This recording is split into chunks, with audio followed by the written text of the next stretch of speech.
All right. Playing the videos I create for my guests is probably one of my favorite things.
Hello, welcome to Spotlights with Dory of Doris Jones Labors of Love.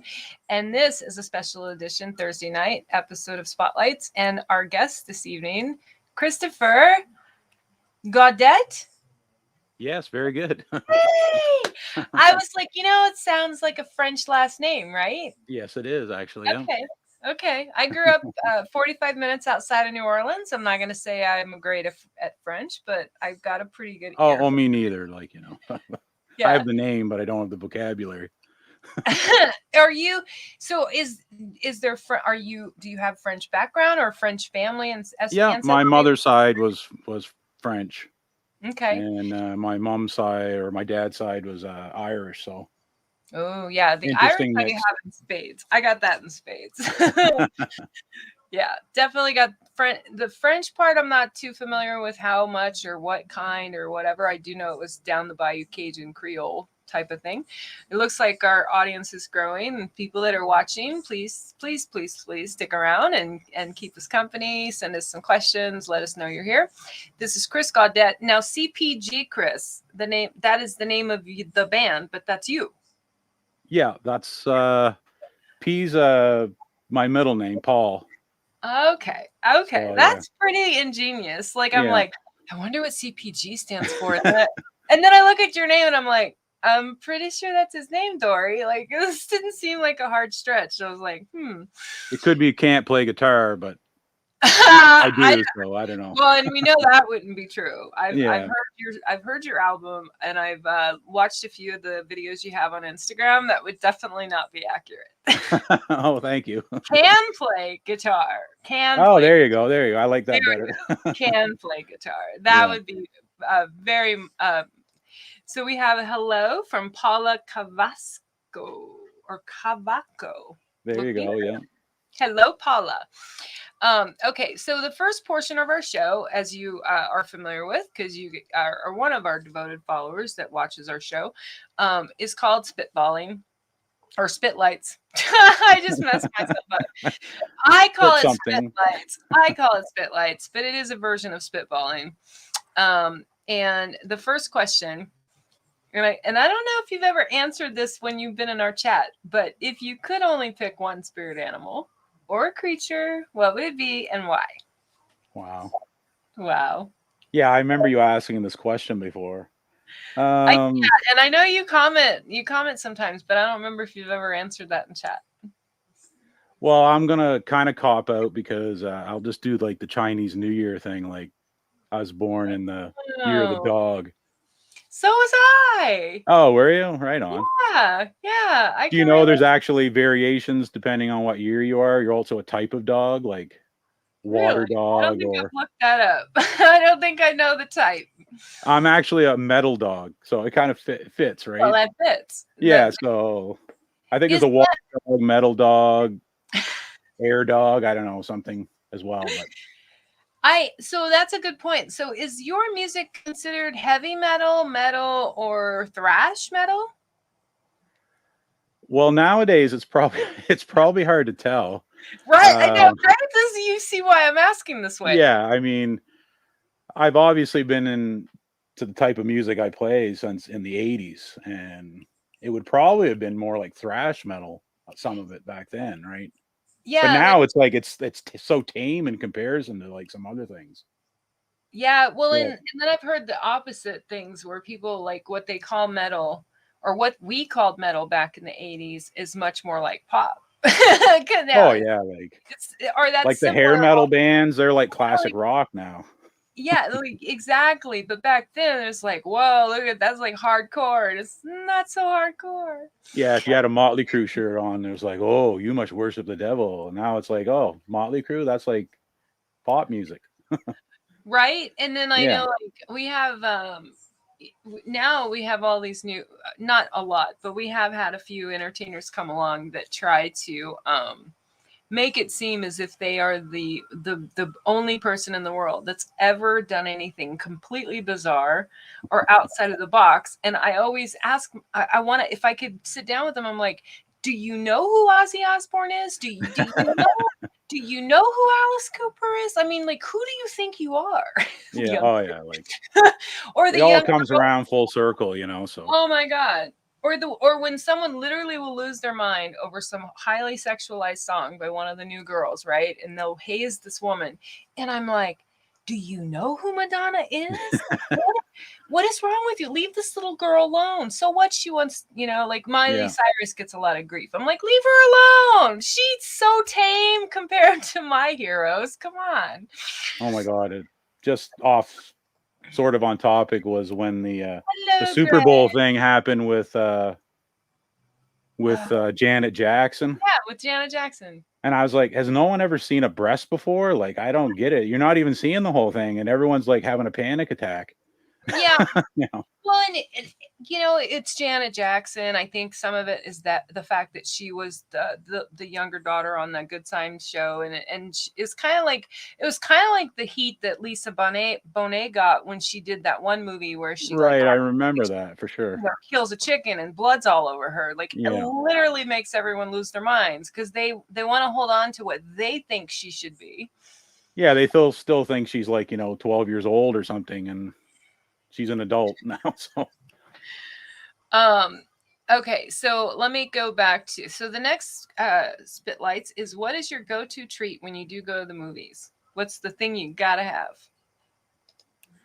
Oh, we do popcorn. I think just classic, popcorn, lots of butter. Problem with popcorn is you get there early, you probably eat like 3/4 of it before the movie starts. Mm-hmm.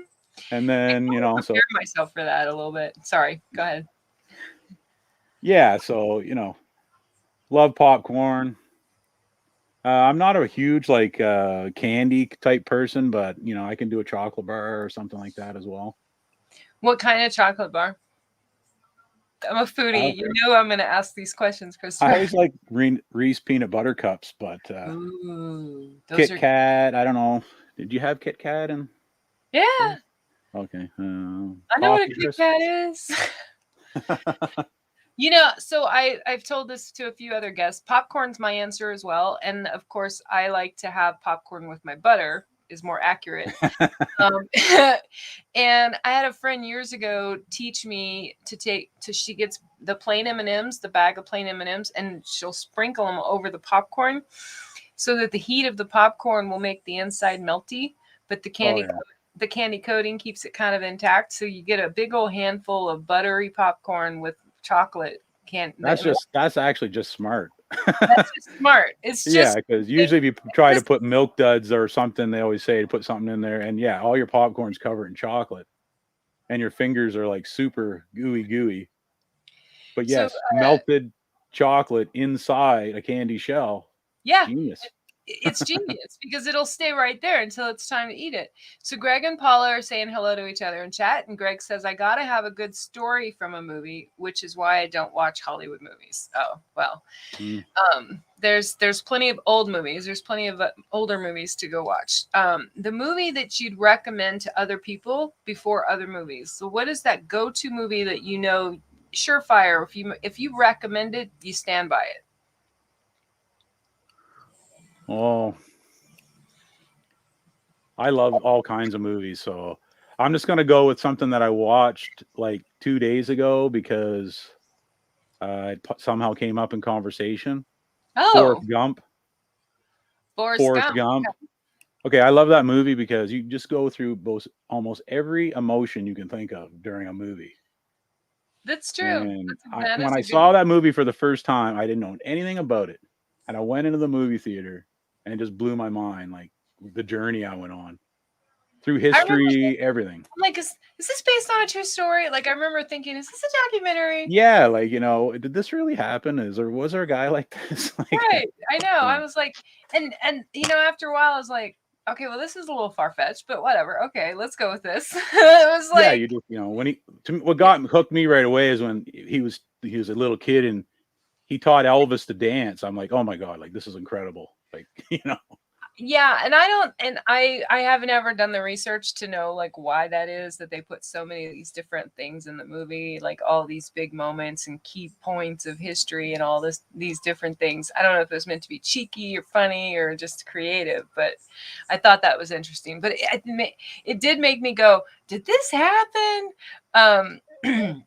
And Greg said the last movie he watched in the theater was Endgame, and he's not falling for their scams anymore.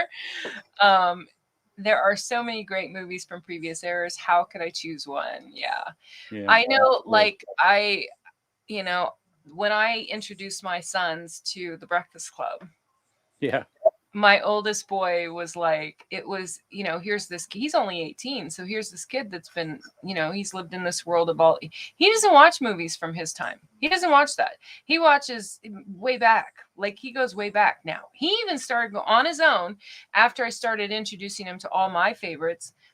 He started going find movies of his own. And like, I think one of my proudest mommy moments was when my oldest boy messaged me and says, Mom, I need you to buy Heartbreak Ridge.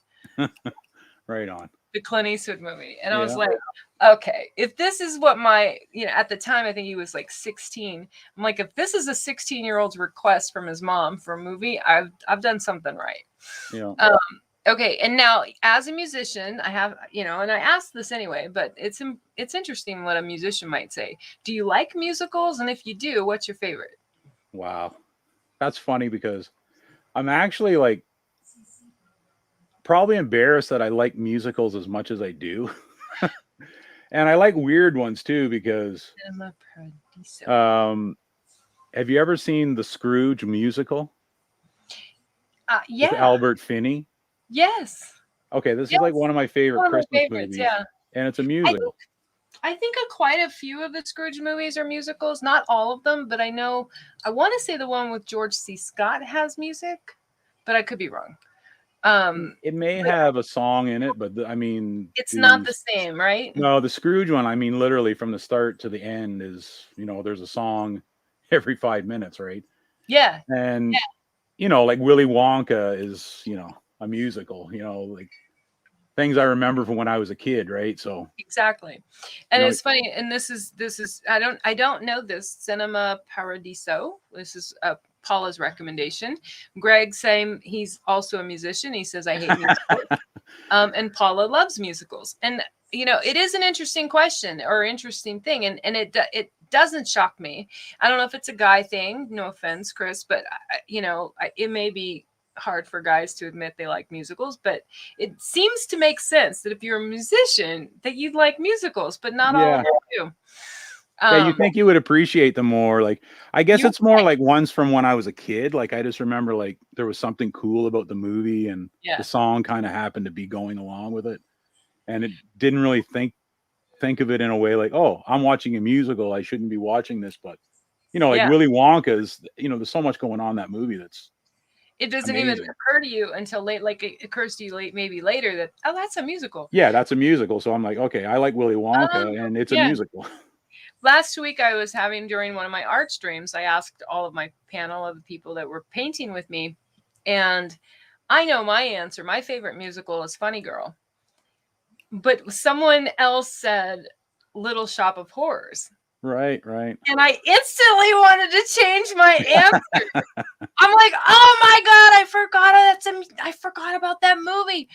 I love Little Shop of Horrors, and I love every song in it, and I can, it's just the only thing I could say to add to that would be there are some musicals where they sing like just regular dialogue.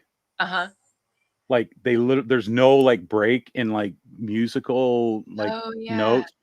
It's very hard to watch those for me because I keep thinking like, why aren't you rhyming? Like there's no rhyming happening. You're just singing like regular dialogue. So it's very hard to get through. Like it's not a song. Right. Like I think of a song. So yeah, those would be very hard. Yeah. Greg says musicals remind me of being a child walking around the house singing about what I'm doing. It's cringe to see adults doing that.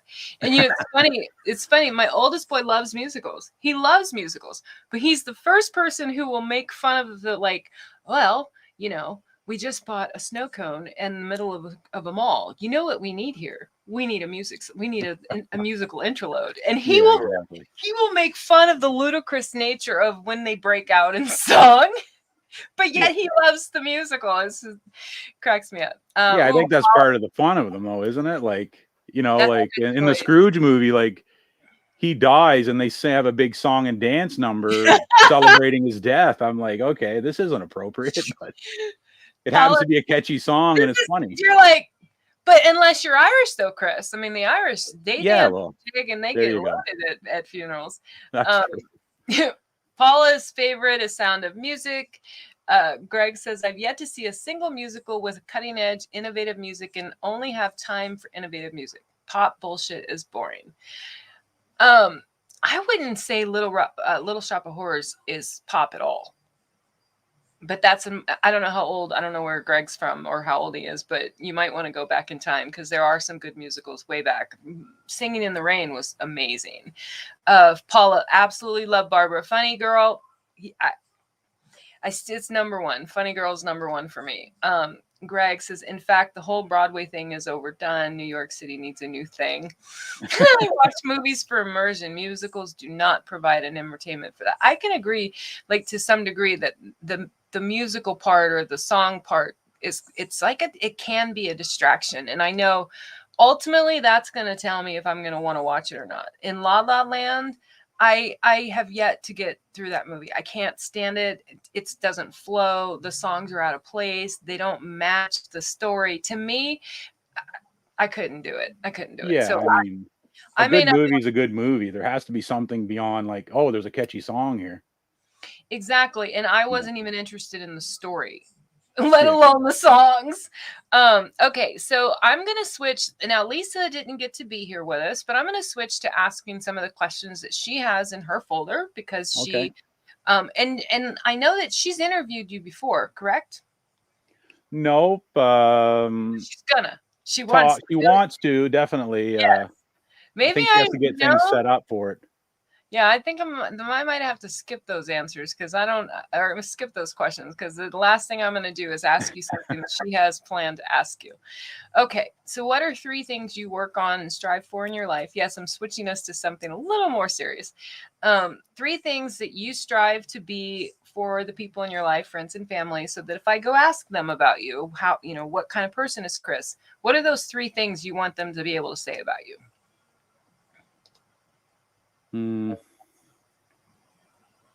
Well, I would like to hope they think I'm some sort of talent, some way. I put a lot of time in my life into playing music, but hey, they don't have to like my music to agree with, if I know how to play a guitar, I guess. I hope they think I'm a loving person in a way, like. I might not be Mr. Affectionate, but at least they know that, I love them if they're family and friends and that kind of thing, obviously. Nice.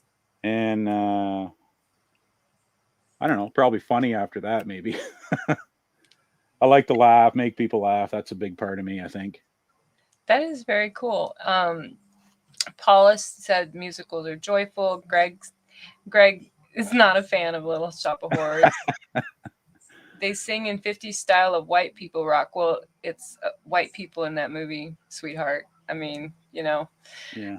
And when it was sung, the world needs more joy these days, for sure. The last thing we need, and this is even for you out there, Greg, the last thing we need is antagonism, negative bullshit. It doesn't bring me joy. Everyone derives joy from different things. This is so true. Yeah, that's true. I don't know you well enough to say those things you're striving for, or you're coming up on them or doing them, but I do know you've made me laugh, so that I can say, there you go. And I know the talented part is spot on because I've listened to your album. So it's a little more serious of a question. If heaven exists, what would you like to hear God say when you arrive at those pearly gates?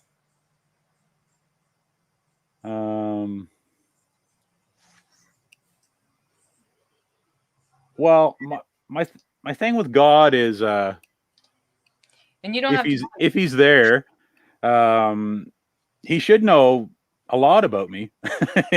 So I shouldn't have to say too much, but if everybody would like to think there's a heaven or something after what we do here, or maybe you could do the classic, here's my family, here they are, come and see everybody, like one of those. But I kind of like, I like to think maybe think that he thought I was a good person and wasn't an asshole to everybody in my life or anything like that. You know what I mean? So I think it's I always get them confused. It's either Catherine Hepburn or Maureen O'Hara, and they believe that we are in heaven now. And so this question's kind of pointless. It's like, I think someone asked her that and she's like, well, I think that I'm going to get asked, how was heaven? Meaning, earth is heaven. Greg says, I'm not antagonizing anyone. I'm sharing my opinion. Hey, no worries. No worries here. The significance of 50s white people pop rock reference should be understood by anyone who knows music history. Well, not me, sweetheart, and I got no fucking apologies for not knowing fucking music history. So there's my antagonistic response. Okay, what would you ask God? If there is a God, you don't have to believe. Well, I like to always separate God from like religion. Like if anything I ever say about religion or anything is not about God. So I kind of consider myself like agnostic. Like there's something beyond what we know, obviously, but what it is, I don't know. But it'd be pretty egotistical of me to try to say what I know. Or that I know. I always find that people like think they speak for him or know him personally, and he was telling me something last night, but I don't know. There's so many things you could ask him about. Why is there suffering in the world? Why this kind of thing. So maybe just ask him, what was the point to everything? You know what I mean? Like everything I experienced, what was the point? Good or bad, like. Well, I like to tell anyone that I get a chance to, especially in an outside manner, I get to mentor others. That's kind of the whole point of free will. The entire point of free will is that we get to do what we want. And I don't know about you, Chris, but I'm a rebel. I don't like being told what to do. No one's dictating my life for me. I got no interest in someone telling me I can do this that way or that way. Fuck off with that, And so for me, when I think about the why, I don't need to know. I don't need to know, because if it, she, or otherwise were to come in and take away the suffering, take away all these things that we don't understand why they are, we wouldn't have any free will. Then that thing would be controlling us. Yeah, definitely. And I got no interest in that. And I would much rather it be the shit show, train wreck, hot mess, chaos, fucked up world that it is, if it means I get to have control of my fate and my destiny. Because I really do. I believe I have control of it. But that's just, maybe that's, I agree with you. Egotistical, but no, I agree with you. Like, we all make our own destinies and our own lives and stuff, and it's just a lot of people don't think that way, and they think that I wrote a song about this. It's on my album, but you know, Which God's, it's called, I will have to go back and listen to that one. Before I've listened you, to it a couple times. Before you think too much about the title, you have to understand the word maybe, the meaning of maybe, and you have to understand what irony is. Yeah. And it's called Maybe God Hates All. MGHA, meaning people like to use God as their genie. Like, oh, God, I can do this because God said I can. Well, okay, that doesn't seem right. You know, like I can hate you because God said I can. Blame everything on God. Yeah, or blame everything. So God is what you want to be if it makes you get what you want. Like that doesn't seem right either, you know. So but the word maybe is like everybody's like, oh, God loves everybody. Well, you just think God loves you and everybody that you don't like, God doesn't like them. Well, that isn't the way it works. Well, and that's and I want to get us caught up on our chat in a second, but so don't go anywhere. I am going to catch up so that Chris knows what his chatters are saying. I had that actually has what you just said has a lot to do with that realization I had one day about the free will thing. And there is no rhyme or reason because there isn't. This is free will because someone had gone through an earthquake. They lost everything. And they were telling this to some people in a meeting of other people as a group, as a community event. And this woman comes up to this man and she goes, oh, you know, we live in the same neighborhood and we suffered from the same earthquake, but we were so lucky. God loves us so much. He blessed us. We were spared. Our house is fine. And the guy, this grown man with a calm demeanor, wanted to punch this bitch. Because he's telling us about this story and he mustered enough calmness not to hit her. But he came out, he couldn't help himself. And he said to her, and he goes, are you trying to say that God loves you, but he hated us? Yeah. That was the day I realized there's no rhyme or reason to who's getting cancer and who's dying tomorrow, who gets to have money, who doesn't get to. There's no I'm not looking up. I believe. My creator knows I believe, but I'm not looking up to him to point blame or give credit. That's exactly what the point of the song was, that you could say, if you ask me, does God love everybody? And I'd go, maybe. And you say, does God love everybody or hate everybody? I'd go, maybe. Maybe. So maybe he hates everybody, maybe he loves everybody. You never know. You can't live your life with love in your idea and then hate people. Loving doesn't mean hating. Hating doesn't mean loving. You know what I mean? High five to that. And I usually don't give any of my own energy to anything hateful. Paula says, good for Audrey and Maureen. Both are great. Greg said, I'm also not apologizing for your ignorance of music history. Thank you very much for understanding. I have zero interest in, I will 100% will own the fact that if I need something mansplained to me, I will go get a man to do it. If you think there is a higher power and don't know what it is, you're a deist. I don't know what the fuck that word means. Yeah, okay. Tina says, hi, Tina. Paula says, we are the architects of our lives. And I love that. And Chris, do you write your own lyrics and everything for your songs? Yeah. I'm sure you do. I love this statement. And then the other one I love is when someone says, I hold the pen to my life. I write my book. Like I'm a novel.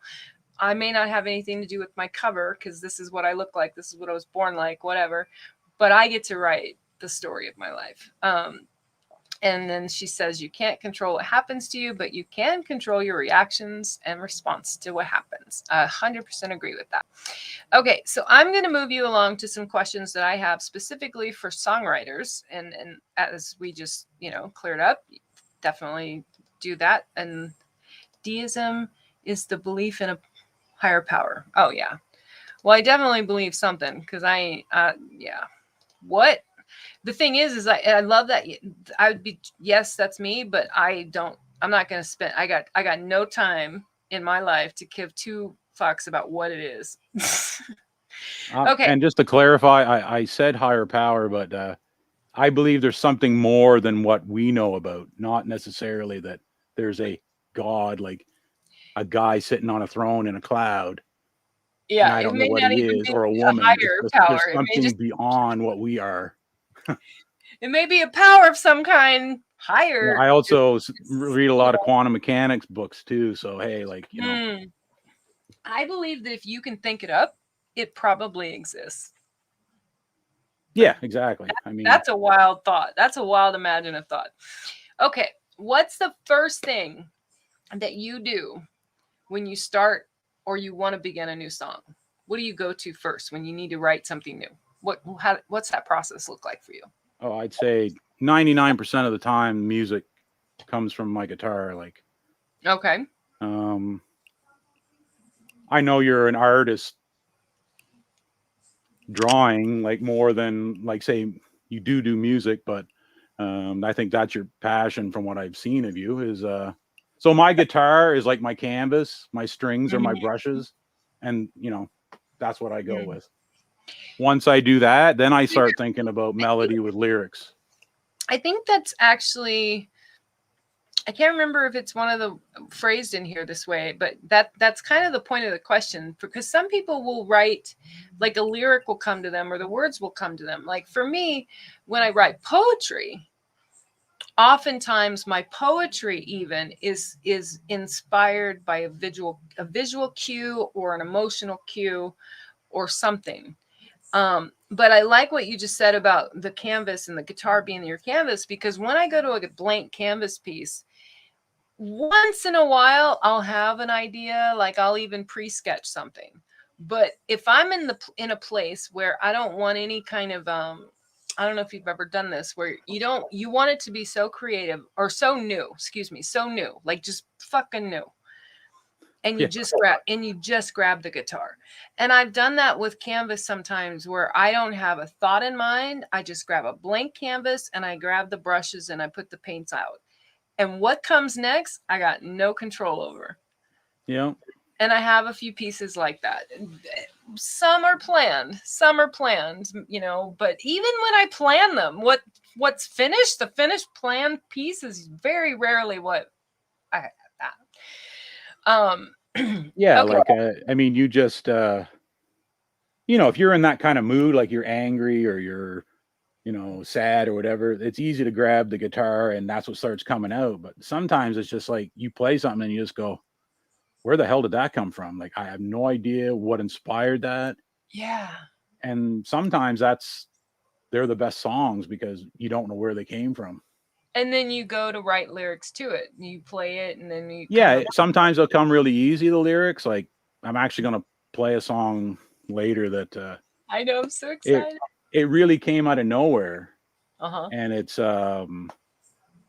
was actually just talking about an old movie.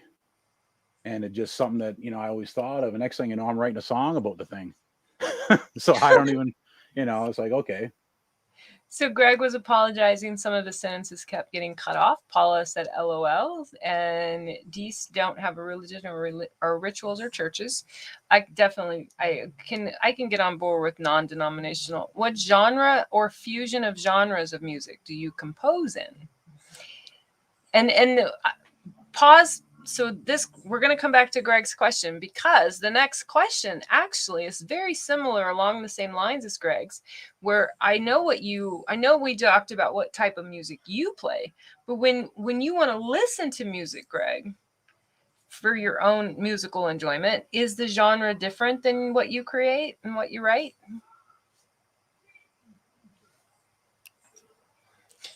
I have like stuff that comes out of me that's like shouldn't be coming out of me. Like country vibe sometime. I think it's like my upbringing or something. And then I like so many different styles, honestly, that I could write anything at any time. So what do you go to listen to? Like, what are you putting on to listen to though? Oh, I got some weird things that would like probably show. I don't really probably want to reveal that I listen to them, but you know, like I can listen to like, you know, classic rock. I can listen to like Neil Young. I can listen to Air Supply. Well, I have heard Air Supply. I know a lot of music. What would be too embarrassing to admit listening to? And I'm like, Air Supply? Like, I have a lot of respect for a lot of different music. So, like, like, I'm not a big, huge, like, hip hop or rap fan, but like, I knew Bust a Move back in the day, and like, we would listen to it on the radio, and me and my buddy, and like, we're playing in a heavy metal band, but something about the lyrics just was catchy enough that we were like, hey, this is a cool song. Or, like, if I hear a song, I don't care what genre it is. If I like the song, I'll like the song. Yeah, I can get on board with that. So then, so we talked about this earlier, and so Greg's question I put back on the screen, and I think we've answered this question at the earlier part where we're talking about the type of metal and how you would even describe it now. Well, I'd add some like classical guitar stuff in, mixed with like heavy metal. I guess I would just call it regular heavy metal. Okay. It's got some fast, it's got some more rocky kind of stuff. And yeah, he said he plays and listens to the same genres, into prog metal, rock, and film scores. Listen to very few bands because most suck. Well, if Chris is a band of one. Okay, so I'm going to, so the next one is, who is the singer that most influenced you? And not guitar player. We can go separate for that, Chris, because I already think I have an idea about the guitar player. But if you think a singer, is there a singer that stands out to you that you like, that you really? I have some singers that I love. Like, I wouldn't say it influences me because I don't have that kind of voice. But if you just want to say that the kind of singers that do something for me, like, I mean, I'm Led Zeppelin. I mean, I grew up listening to Led Zeppelin, but Ronnie James Dio, I mean, I love that guy's voice. I used to like, there's a band, Cinderella, used to be like an 80s hair band. Oh, yeah, I know that band. But their first album, I love the guy's voice. I thought his voice was excellent. You know what I mean? So wherever it went from there, I didn't follow, but. Sorry. No, I'm just saying I didn't follow along with their career for very long, but I just thought he had a really nice voice. Would have loved to have him sing in my band, but I had to be the singer here, so. Okay, so I'm going to add a video to the screen, and if it'll let me pause it, I had to share this. These are pictures. These are just extra pictures. Of course, they're not the pictures I put in your intro reel, but they're pictures that I came across when I was doing my recon of you. I know I do this, and I had to put this in here because I just find it adorable. Was your dog? My dog Taylor? He's 10 years old, and my God, he's the easiest going dog. Like, yeah, you could put that hat on his head and he can just sit there for 20 minutes with it on. So I was going to ask you, in this moment, or any moments when you've done this with this beautiful boy, is he just either love you or hate you? Like, what's his emotional state? he's super easygoing. Like, okay, okay, good. I was just curious, and then I'm going to hit play to get. Okay, this is Mr. Van Halen. Yeah. Would you say he was your favorite guitar player ever? I mean, whether Eddie's your favorite or not, Eddie Van Halen. I mean, it's like, right, exactly. Yeah, so like your influence, whether you want to be or not. I mean, the guy created a genre, like a way of playing guitar. People might have exceeded him playing wise after the fact, but no one can be the guy that started that stuff like he did, right? So. Well, I came across this picture, and I wanted to of course give you an opportunity to talk about guitar players and what other guitar players. So other than Van Halen, what other guitar player, not the singer thing, but the guitar players, is there anyone other than Eddie that you aspire to go or be like, or someone that was responsible for influencing you? Well, I got into guitar because of a buddy of mine. A long time ago. Won't say the number of years, but was it a dare?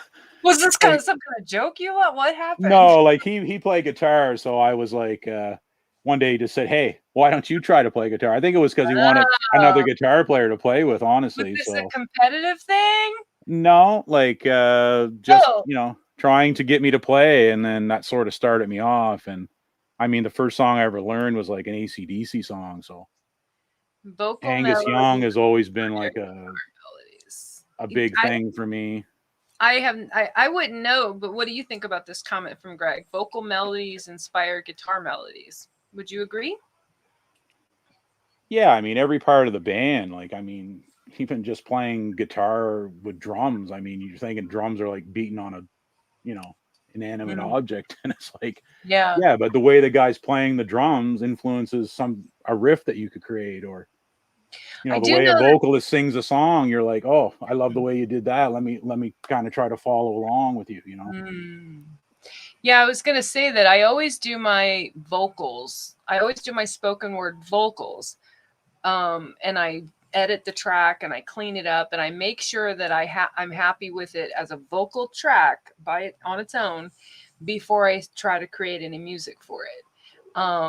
Because if I try to do it ahead of time, I'm going to miss a tempo I may want somewhere. I may miss even the kind of music I want to put to that particular vocal. I've learned to just get the vocal track laid and done, and then go to put music to it. I think that's the hardest way to do, for me anyways, is to have lyrics and then try to find a melody. It's just my struggle more than anything. I know, like Elton John, like he wrote like every one of his songs, the music, and he had the lyrics because can't remember his partner, but he'd write all the lyrics and then he'd bring the lyrics to him and he'd write the song. And I'm like, that's amazing, that you could do that. But yeah, I think I can't speak for others or musicians, but I know that for me, I have learned to have that ear for what I want the music to be to my vocals. I think it kind of maybe depends on is someone a musician more than a writer, or a writer more than you know what I'm saying? Yeah. I definitely don't have any aspirations to singing, but I can sing. I just don't have any aspirations to it. Right on. Okay, I had to throw this picture in here, and I know this is. Did you take this picture? Yeah, that's Portugal.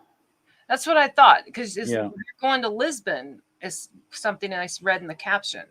Yeah, we were on our way there, so we did a whole like 12 days around Portugal.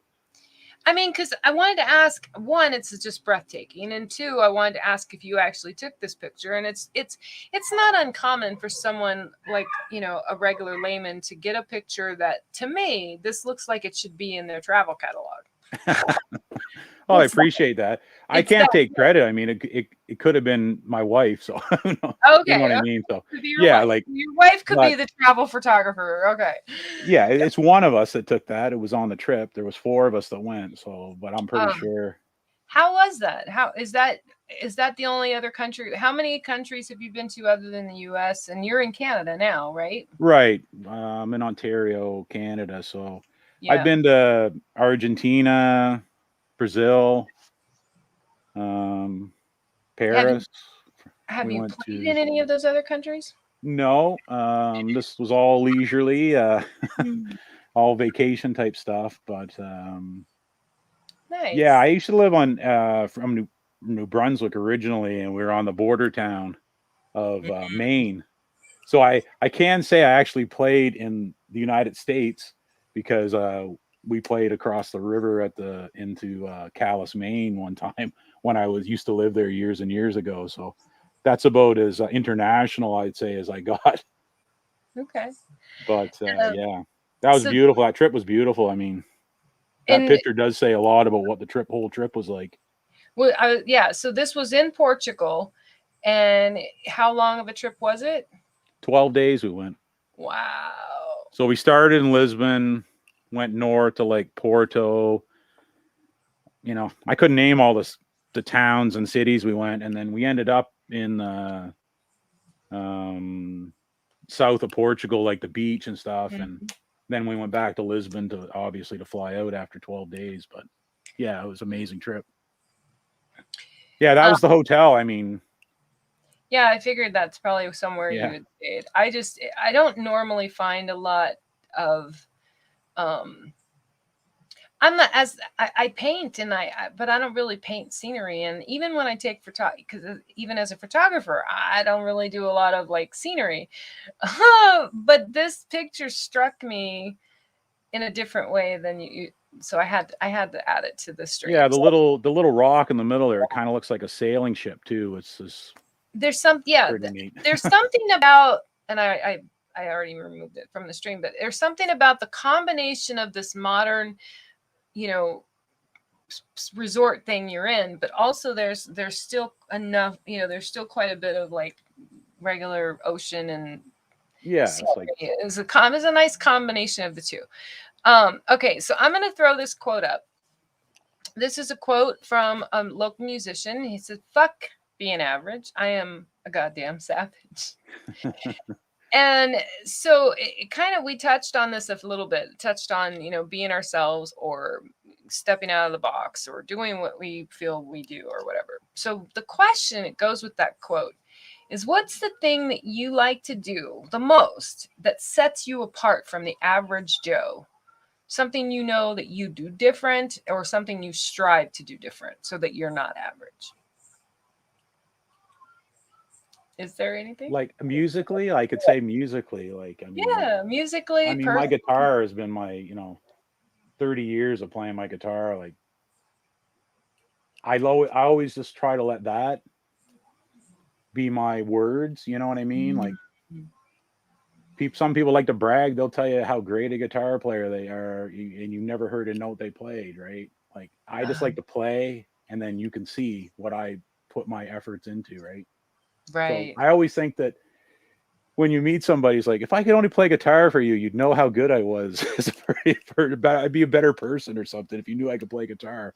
Because, like, you try to be funny, you try to be different things, but I always feel that for 30 years, that's what's maybe set me apart, maybe a little bit, is that I have this guitar that I can actually do something with. So, well, and what I appreciate a lot about what you just said is how I invite you to be spotlighted on the show, and you're like, me? Yeah. Who, me? Who, me? Yeah. Yes, you, Chris. That's why I photobombed like everything with like a CPG logo. Like, I got and everything around. Like, they really need. She really is talking about me. Like, I have to make sure she knows it's me, because you do know we're talking about me. Well, you pretty good at keeping your brand out there, man. Okay, so now the interview portion of today's show has officially ended, and you are officially off the hot seat and out of the spotlight. How does it feel? That was pretty good. I flew by, actually.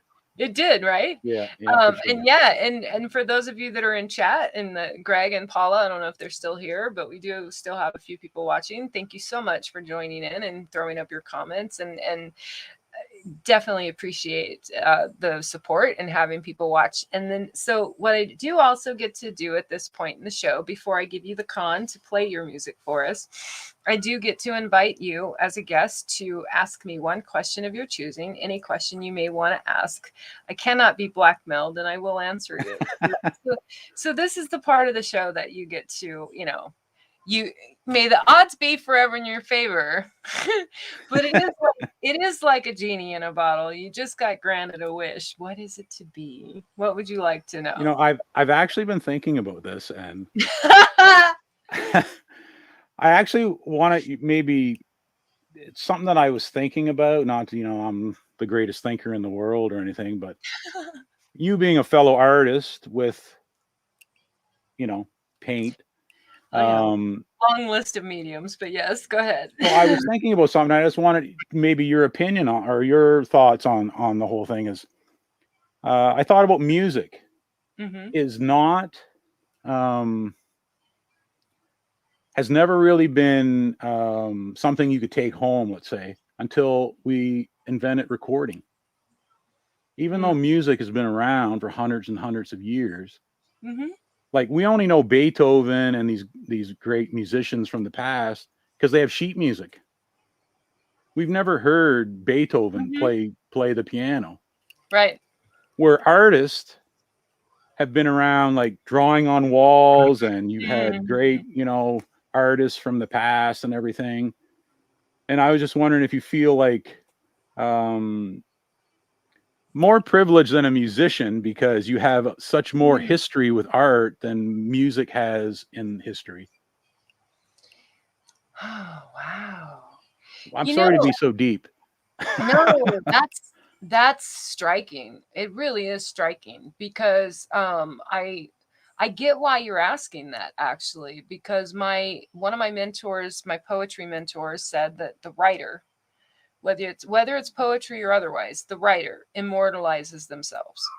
And if you write about other people, you're immortalizing those people. And so more privileged, I don't know. I honestly, I create so that my sons have something to share with others should I get hit by a bus tomorrow. Okay. That's morbid, but it's the truth. Yeah. If I really had no desire to care about a legacy, that for me, I mostly finally started being more willing to share my stuff with other people. Here's what I'll tell you to answer that question. If get it out there, and that's really all there is to it. Like, I had this crisis of conscience last year where I felt like nobody was buying my art, nobody cared about my art, nobody wanted my art, and I literally was angry to the point where I was going to burn all of the unsold paintings I have, because I was angry that most creators like myself don't get any attention for their art until they're dead. Yeah. Okay. And I was angry about it. And what got me angry about it was a kid, not someone I know, but there was a sponsored ad running on Facebook about these sons who were trying to sell their dad's art because he died and everything was half off. And then I go and I look at this man's art, their dad, right? And I look at the art and I'm like, I would pay 4 times what this is if I could, if money were no object. His art is that good. But who knew? Who knew? Who knew? And that's kind of what I think. It's like, this is what, it's no surprise that your question ties back into why I do spotlights. I do spotlights to spotlight people that I feel need to be told, or not told, but need to be shared with others. I knew after having figured out who you were, and you were in our chat, I go and I listen to your album on Bandcamp, and I'm like, we got to have this guy on spotlights. We got to spotlight him, because that's what we do. That's what Spotlights was created for, was to spotlight what I believe, who the people I believe should be fucking famous. Hey, I appreciate that. I appreciate being honored. I mean, it's always nice to be appreciated in any way. You know what I mean? Like, yeah. I totally understand what you're saying about. Do you have kids? No. Okay. You saw Taylor. That's one of them. The puppies. So the only thing I can say is, if that question came from a place of feeling like there's something missing, or you need to, you feel like you're not getting that same whatever, I'm not going to say it comes from any of that. My answer to that, Christopher, is make sure you have a gazillion million pieces of content. All kinds of content. So I go through this crisis last year, literally, like, I'm losing my mind over it. And I go to the gurus. I go to these other painters and other creators, and every consistent thing every single one of them said was, take the result out of your planning, take the result out of your painting, take the result out of your creating. You've got to remove the result of what might happen from your artwork to get your artwork done, to get it out there. And just keep creating content. Just keep creating content. Whether I get discovered or not, who knows? But I guarantee you that if tomorrow someone says, who is this woman? And they go to look, they're going to find some content. Yeah, right on. They're like, holy shit, what this woman, she's a woman busy. Look at all of this. Oh, okay. Yeah, like I totally agree with you on that. Yep. So yes, Paula, I totally high five to what Paula just said. We are we're only about 10 minutes behind schedule. So yes, it is that time where I give the con over to this man, and I will still be here, and I will try not to make too much noise, but you are on solo layout, Mr. Gaudett, and it is time for me to kick back and listen and let everyone else who's watching listen to your music. So I just got to give this a quick little tune here because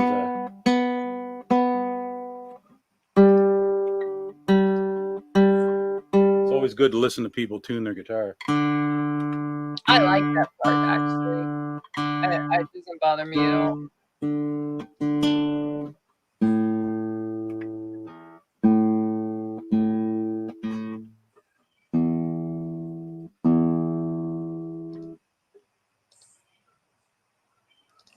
So I'm gonna play this one. This is off of my album, but it's a classical piece, and it's an instrumental because I heard you say that you only listen to the lyrics, you don't listen to the music. So now I'm gonna make you listen to the music.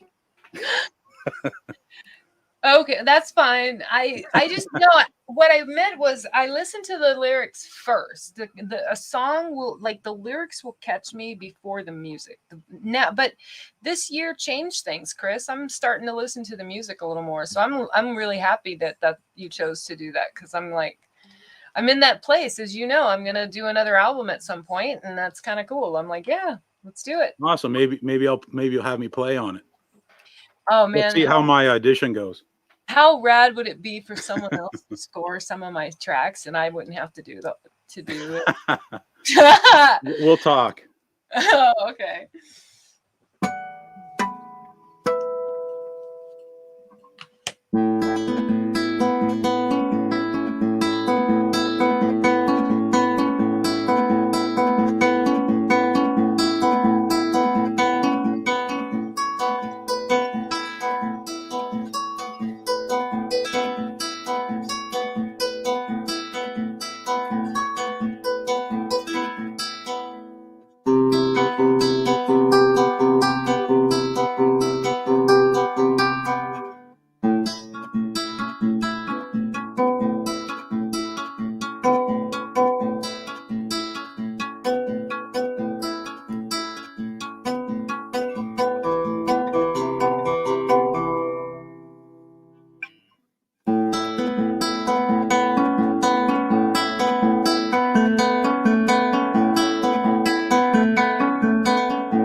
Nice. Nicely done. Thank you.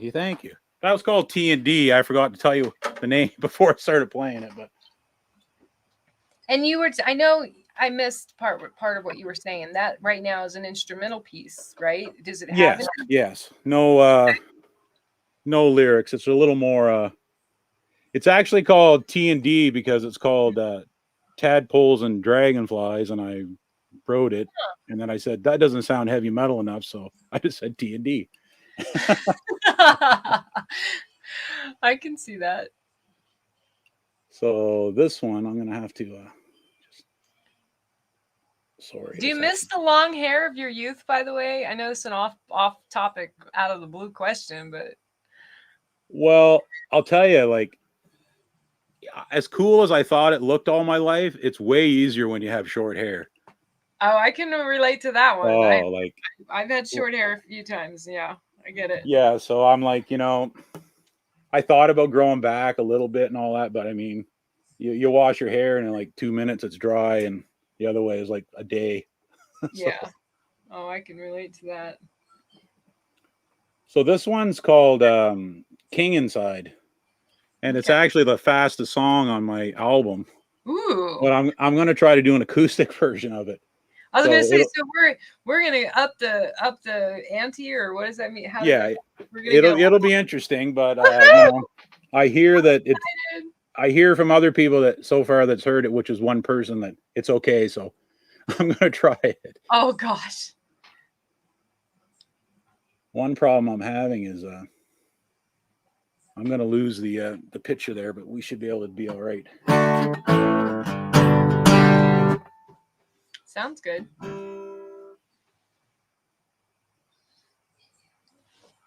So this song's sort of about some things that we talked about, like hateful people, like, not getting to you. So this was kind of my way of being my own king inside, I guess. No matter what anyone says. So see what happens. Yes, Rowdy, he is performing. We have other people joining our viewers. All right, Christopher. Woohoo! I'm excited.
find. In my place in shadows I hide. In the shadows I am king inside. King inside. King inside. King inside. King inside. King inside. King inside.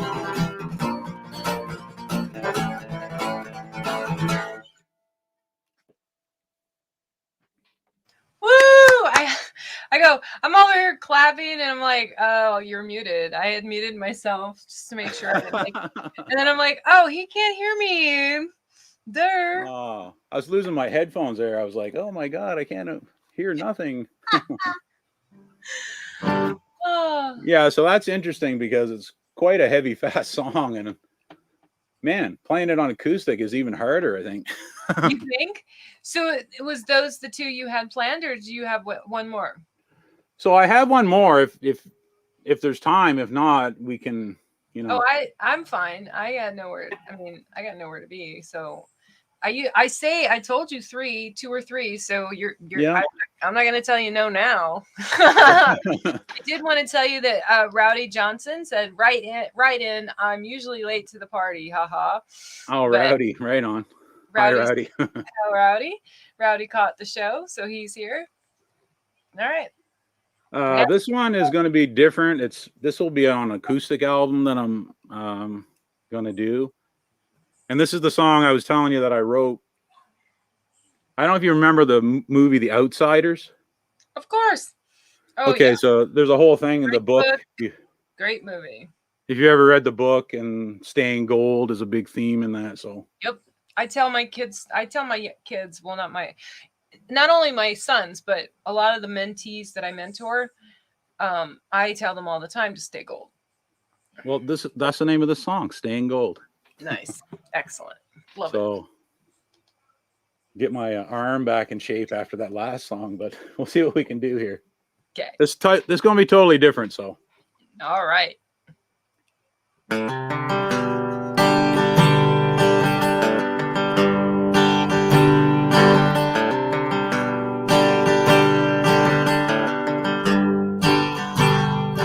We were young so long ago, when life was golden brown. We were free, knowing only love is to be told. Only love is to be told.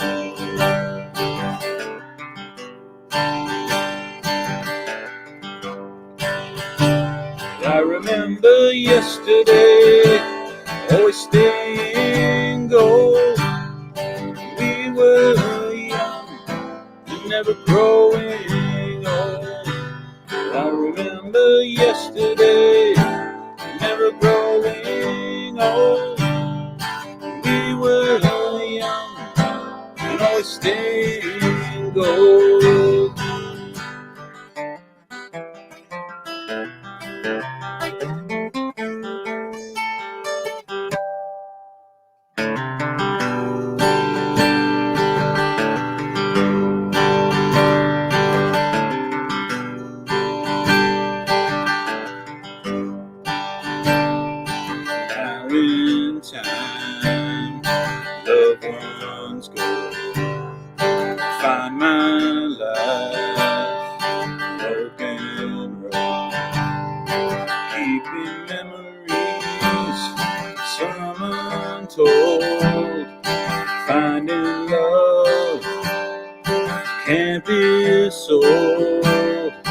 Having love, staying gold.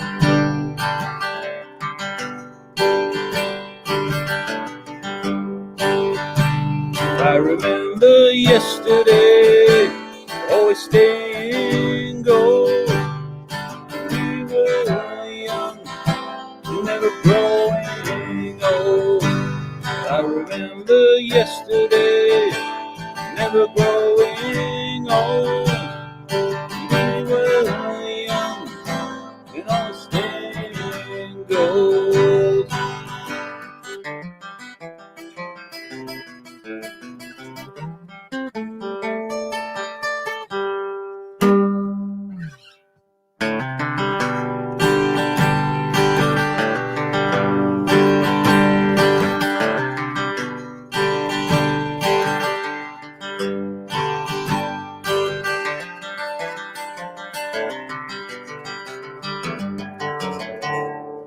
I remember yesterday, always staying gold.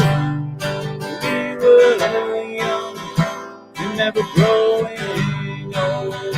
I remember yesterday, never growing old.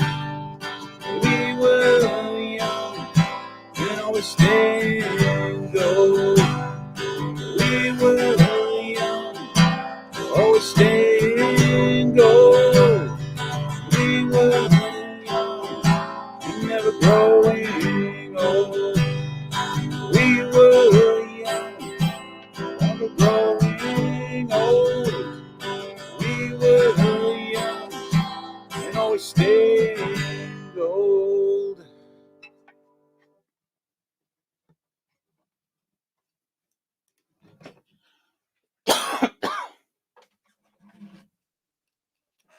My mic, of course, was muted again because I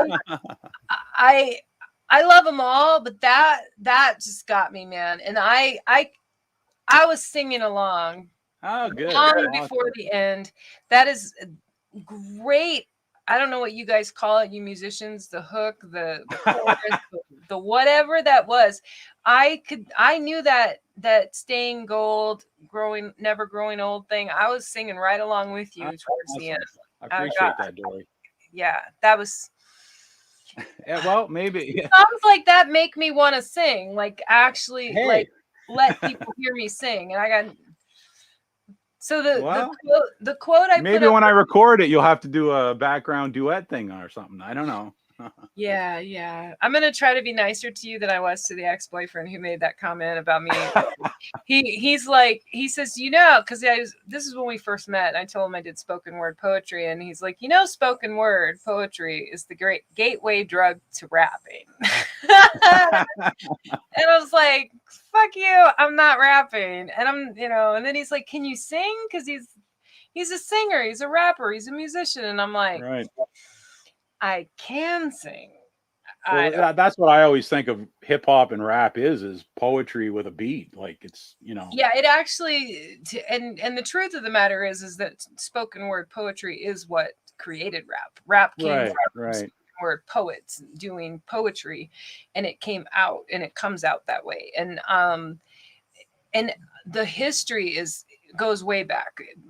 Spoken word goes so far back, like cave drawing back. I mean, the original poets or the original singers or the original musicians of the world were the orators or the town criers, those people who, back when we didn't have newspapers, so the news even was a performance. There was a guy or who actually, that was like his job, was to go preach the news, or not preach, but to go speak the news on a street corner, because that's how they had the news back then. Paula says, nice, exclamation point. So that I appreciate that. That was so amazing. Thank you. Thanks for having me, Dory. I appreciate it. I can't wait for this, to hear that song again when you've got it out there and when it's out there. So other than that, tell us. I know I just, I'm sorry, Chris, my brain worked slow today. I put the banners of how people get in touch with you. Other than your Instagram and Facebook, why don't you let everyone know who's watching what you've got coming up? Where I know Bandcamp is where they can go find your music. That link is in the description of today's broadcast. So if you want his album, that's where you would go find it. But what else is going on with you? What do you want your people to know? Give me all your money. And, no, I mean, Bandcamp, I have things for sale. I mean, I have a vinyl record that I put out. That was sort of my pandemic creation. Nice. I have 2 albums that I'm eventually probably going to be working on. That Staying Gold will be on the acoustic one. Hey, I just love people that support each other in whatever way you can. Good. And I want to know how you'll ship to Canada, because I was looking at a lot of your art, and I'm really far away. That's the only problem, right? Like, not like other side of the world away, but I'll have to message you about it. Yeah, the paint. Are you talking about my paintings? Your paintings, yeah. Oh yeah. That's a really good question. because I've never actually, I actually one time in my entire life shipped art to England, and it was art in an envelope, and it cost $36. So yeah, oh yeah, I know. Just I made a vinyl record. oh wow. So the vinyl record, is considerably bigger than a CD. Right. So when you go to send one, yeah, it's more than you paid for the album to ship it anywhere. So exactly. And it's I'm like, good wow. and bad about the vinyl. Like a friend of mine lives out west in Canada and he bought one. So yeah, it's like for some reason shipping to him was like almost as much as like the album itself. Exactly. Like that's that almost, it's almost kind of sad. It's like, well, like really, like shipping is just out of control, man. Oh yeah. Especially the pandemic stuff too. Oh my God. Yeah, You but wait 3 months for something.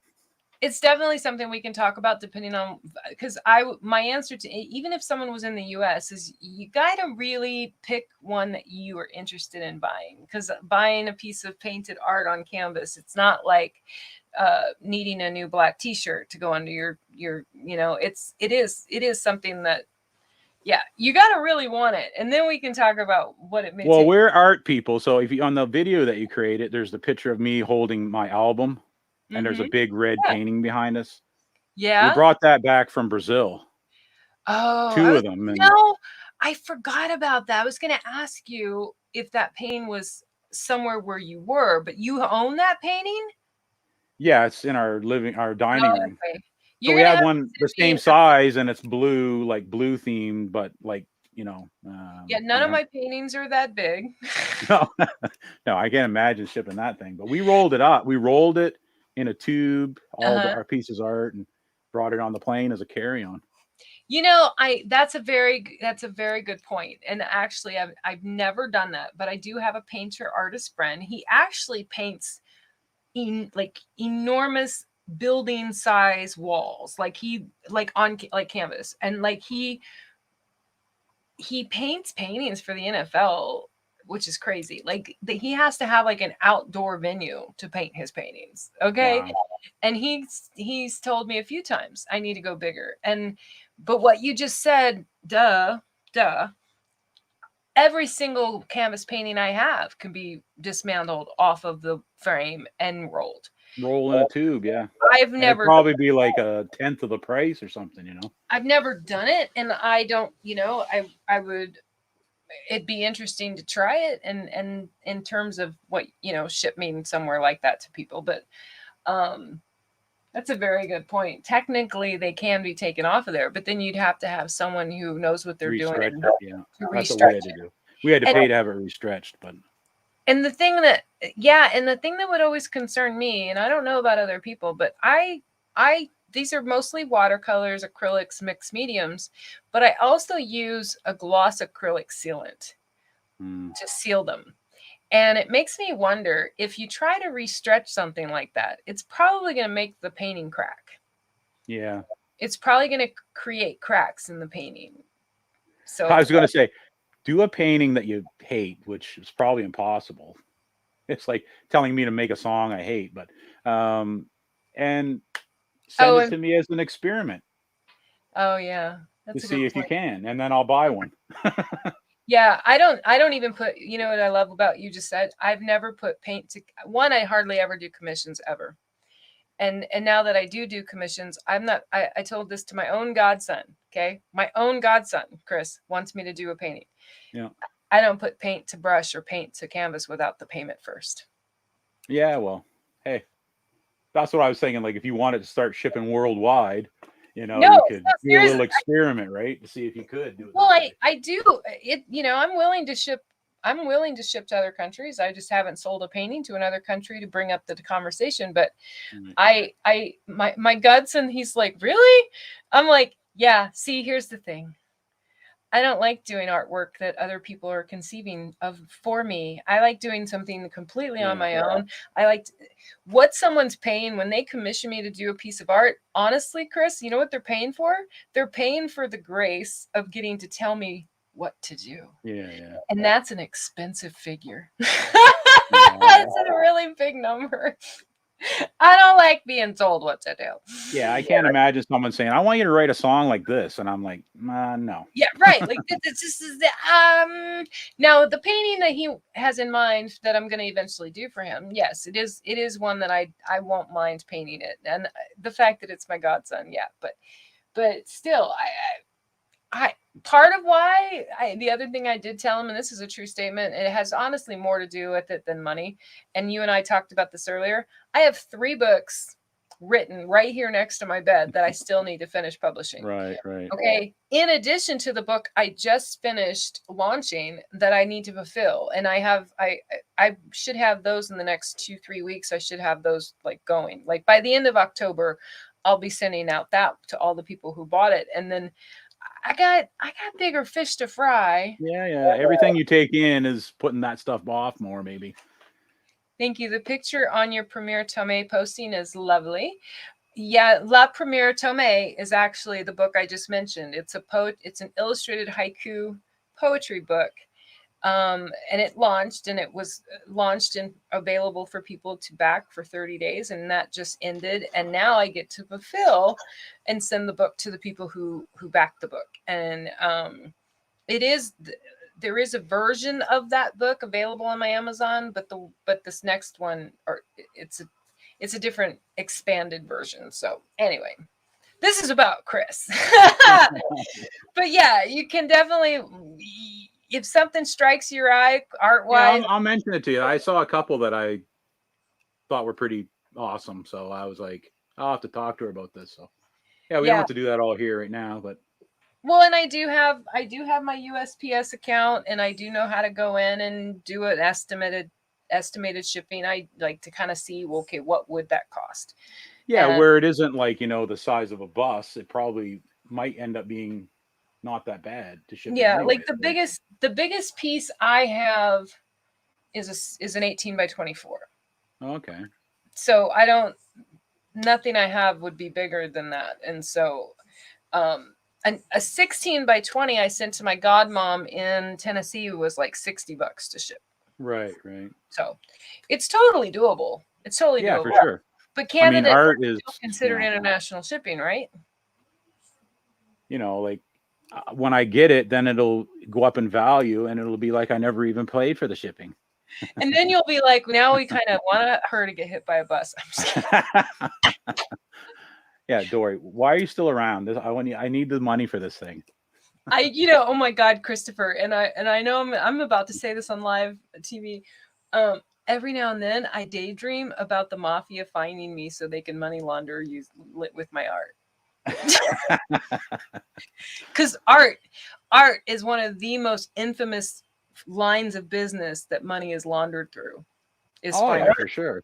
Is fine art. Because it's all the prices are subjective. So yeah, I paid $2 million for this thing. What do you mean? It's what do you mean? Exactly. Yeah. I mean, my originals are, well, I would definitely not call any of them $2 million worth, but they're definitely worth more than what I price them. And I price them more than what most people think when they see it, but I got no apologies for it. I did not price a single piece of my art out of the air. I went to some fine art creators that I had known and that are my mentors, and they all gave me this formula that they use, and it's very consistent.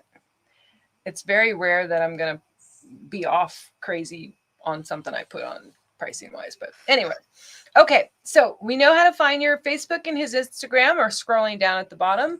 Follow us as LOL. For OMG Ozark. I don't know what that means. Oh, it's a show on Netflix that the guy's a money launderer. Oh yeah, Ozarks. Of course. Yeah. I am totally the girl that he would totally like. I would be like, I just, I don't. He'd be like, Dory, we should go in business together. I really love your art. And then he's like selling them for millions of dollars. And it's really terrible. It's like doing that for like, some domestic mafia people doesn't scare me, but I don't want any part of the cartel. I live way too close to the San Diego border to San Ysidro. I know way too much about it. I got no interest in. I kid and I joke. Okay, I kid and I joke, but it would be kind of, Yeah, we don't mean anything we're saying right now. We're all. was like on drugs or something. I don't know.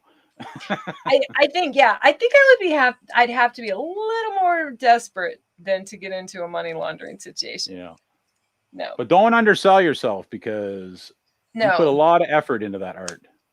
This is true.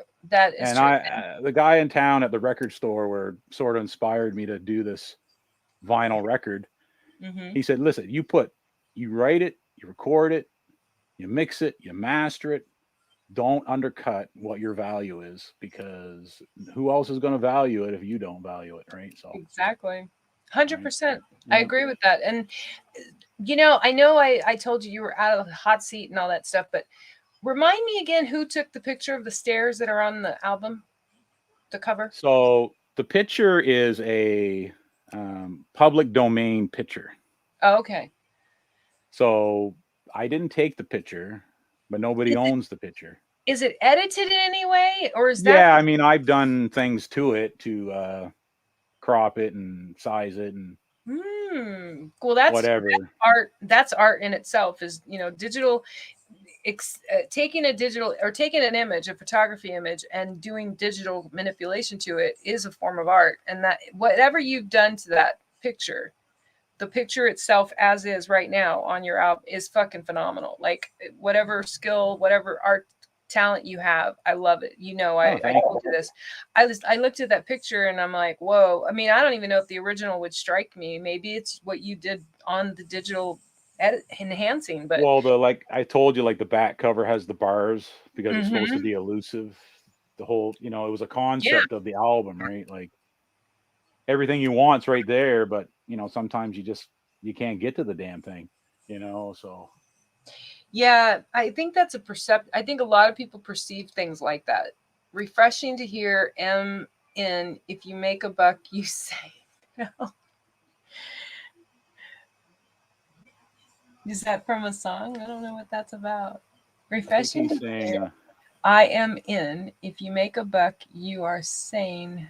I don't know. Swine, I meant. Yeah, that was slightly different. Okay. All right. Well, I'm going to hit the video of the intro video thing again to send us out. Chris, you're more than welcome to be here. I will hit offline and in the broadcast while the video towards the end of it. I won't be offended if you've left and you need to go. I've had you for an hour and a half. It was only supposed to be for an hour, and it's 9:30 where you are. Yeah. So. With that, thank you very much for coming. Thank you to everyone in the audience who was here that commented and kept us company and joined the show. We appreciate you. You are definitely appreciated. And with that, I'm going to hit play on the video. And thanks, Doris. What do they say in Canada? Peace out. Yeah, okay. Do they say that? Sure, we say everything. Okay.